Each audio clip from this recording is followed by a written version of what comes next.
Hi, welcome to Devine Aquariums. This is my first video of my new channel called Devine Aquariums, and we're going to go through a lot of ups and downs and some experiences that I've had and what I've seen out in the field, or out in the field like I do this professionally, what I've seen from other people's experiences, and I'm going to go through this hopefully maybe weekly, but I do have a job that I travel a lot, so I'm going to try to do everything at least once a week. Sometimes I can't.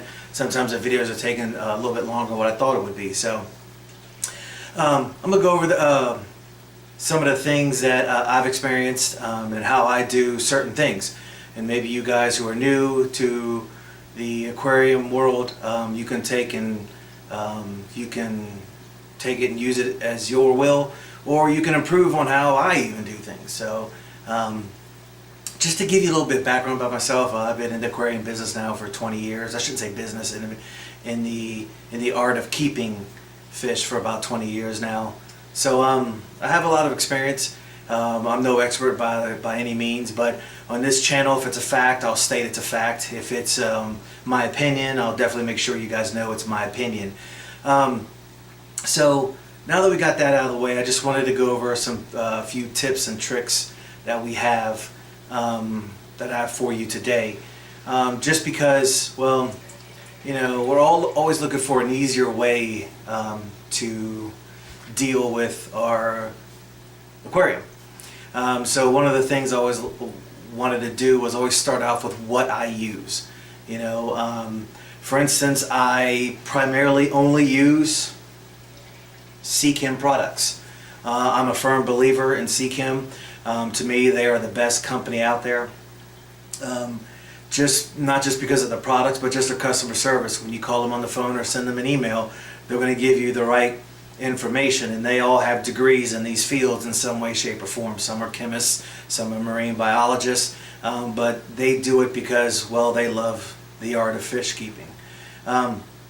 I mean, that's not to say that's not the only thing I use. For instance, one of the things that I use to polish my water to stay cheap is polyfill. It goes in both of my Sun canisters. Actually, that's what I do. I have two Sun canisters on this 55-gallon here, right behind you, or behind me, that is, in my house. Couple things to look for. There's one of my angels right there peeking out. Nice, good-looking crypts, some Telanthera, some foxtail. So that's just some of the things that I do. Obviously, I primarily use the Flourish tabs, the Flourish liquid, Excel, and iron, because the Telanthera loves iron. So I wanted to make sure it's getting all it can. Some of the other things I do, I love Malaysian trumpet snails. I have a few pond snails in there because I bought some plants from someone that, you know, and I just forgot to do what most people do, is do a salt dip to get rid of that. But I really didn't want to do that anyway, because I was raised and believe that all life is precious, so I don't want to kill anything. That's kind of how I live, you know, my life here with my fish tanks. I have two beta tanks, a fish tank here, a fish tank at my work, and actually I have a bucket over in the corner where if I accidentally suck up any snails, I put all the snails in there, and then they end up getting back in one of the tanks. But the only thing is sometimes we use stuff and we need to re-add nutrients, and that's where Seachem's Fresh Trace comes into play. I need to get calcium in there, you know, especially these snails. Snails love calcium, but sometimes the plants are absorbing so much. Sometimes it's the substrate. For instance, an aragonite has a ton of calcium, so your snails will, pardon the pun, flourish. They will multiply like crazy because their shells are getting all the calcium it needs. So this is just one of the things that I use to make sure all the nutrients go back in the tank. I do that about twice a week, and of course I use their bacteria. Love this stuff. A lot of people think it's expensive, but you know, I kind of like what Warren Buffett says: price is what you pay, value is what you get, and this stuff is usually the best stuff that I use for bio So the other thing I do is whenever I add fish, some people will do the right, I shouldn't say the right way, but one of the best ways is not just dump the water in there, because you don't know what you're getting. You don't know how well they keep up their tanks wherever you buy it from. So one of the things I do is I always use Seachem's Paragard and their Stress Guard. I'll do this for a couple days just to make sure there's no parasites, nothing that's hanging on there, and also to help the fish with their slime coat. Just remember though, these are diminishing oxygen agents. So what that means is it'll while it's in the tank, it will suck up some of the oxygen, from what I've read and understood. So if you do this when you add fish, I would wait 30 minutes before you do. When you put this one in, wait 30 minutes and then put this one in. And actually I would probably wait more than a little bit of 30 minutes, let that oxygen build back up in there. And also my Sun canisters have UV filters on there, so if I forget to do that, if I really need to kill something, some type of bad bacteria like ick or something, I'll just turn on those UV filters for about 2 or 3 days and then dose back with stability, and there's everything built back up in the tank. The other thing that I use is Prime. This is the best dechlorinator that I've actually used. It removes chlorine and chloramines depending on what it is. It also detoxifies ammonia, nitrate, and nitrite. Again, this also is a diminishing oxygen agent. So if you do add fish and you start with this, wait 30 to 45 minutes before you go to Stress Guard, another 30 to 45 minutes before you go to Paragard. The cool thing about Prime, and this is the first thing I ever bought from Seachem, was that their stuff, their dechlorinator actually stays in the water column for about 48 hours. So you can continue to add to your fish tank within that 48-hour range, and it will continue to dechlorinate. After that, it kind of, I don't know what the best word is, so I'll just use dissipate in the water. So that's how I usually dose my tank. Another thing that I do, actually when I add fish, depending on the fish, for instance, discus is going to go in this tank here pretty soon. So I would do all that, but also put zeolite in there, because obviously I'm going to have an ammonia spike. So what I'll do is actually take out some of my mechanical filtration to make room for that zeolite and leave that in for a little while to help absorb it, and then slowly back that out of the tank. I actually start buying it now in the boxes for their filtration, because the price that you get for this, for instance, I bought this at a local pet store. Actually, I was in Roanoke, Virginia. I'm in King George. I was in Roanoke, and actually I was at one of the most best, awesomest fish stores I've ever seen, Exotics and Aquatics in Roanoke. They literally had everything, every Seachem product in their store. I've never seen that before in my life, and I thought that was pretty interesting. They even had the digital spoon, the totes. They had all three, the 55 to 75 and the 110 filters, every single media for the filter for all three right then and there. You name it, the whole line was there, even the little itty bitty ones for Prime and stability. I thought that was all the way up to the actual gallon and 2 gallon size, so I thought that was pretty impressive, and I made sure I told them that. So as you know, let me go ahead and buy some stuff. So while I was there, I bought some more zeolite. The other thing that I use, obviously carbon matrix, and I use their regular matrix in there. Actually, I have 2 gallons worth of matrix in each canister filter, but also what I also use is ChemiPure Elite. You know, it's sort of a double dose, because this says this can last up to 6 months depending on how fully stocked your tank is. This will last about 3 months. So actually I can usually get almost 6 to 9 months out of using 50 milliliter of this, and I could probably get about 6 months, probably a little bit more. I could double the dosage because I got 2 different types of carbon in there, and it seems to be working pretty good. I haven't had any issues. I just recently tried their ChemiPure Green.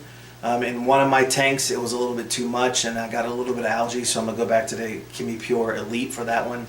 But with this one, I don't have any algae with it, and I thought I would because I have some pothos sticking out in the corner here. So This is just some of the things that I actually use, and I'm a firm believer in all this stuff. A couple friends of mine, people always ask for advice on how do you keep your fish tank so clean, and like I said, I got one at work, and I'll be doing a video there to show you about that one pretty soon. It's all about your media.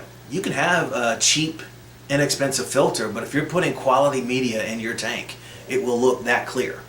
Now just remember one thing, just because your water's clear doesn't mean there's not something going wrong with it. Actually, one of my old tanks, my 30-gallon, water was crystal clear, but the nitrites and nitrates were unbelievably high, and all I had in that thing was probably a 10-inch pleco, which will put off a lot of ammonia, a lot of dirty stuff, because they're catfish. They are dirty, just like goldfish are a dirty animal. They're carp, but I also only had like 2 glowfish in there, so it was only 3 fish in that 30-gallon tank. But I think over time I was vacuum grabbing that thing once a week. I was doing 10% water change every week, and then I went to 15%, and then on top of the 40%, and I just couldn't get rid of it. And I just came to the conclusion that it was all stuck in my gravel.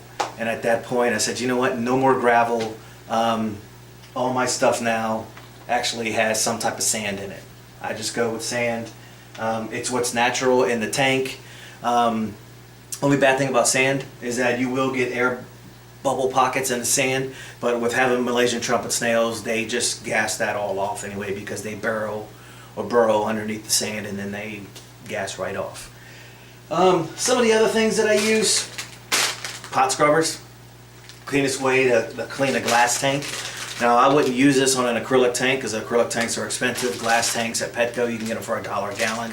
So this tank here would be, right now it's $1 a gallon at Petco, so it would be 55 bucks. That's not a big deal, but when you spend over $500 on a 50-gallon tank, you don't want to start scratching this up. So pot scrubbers, go to the dollar store.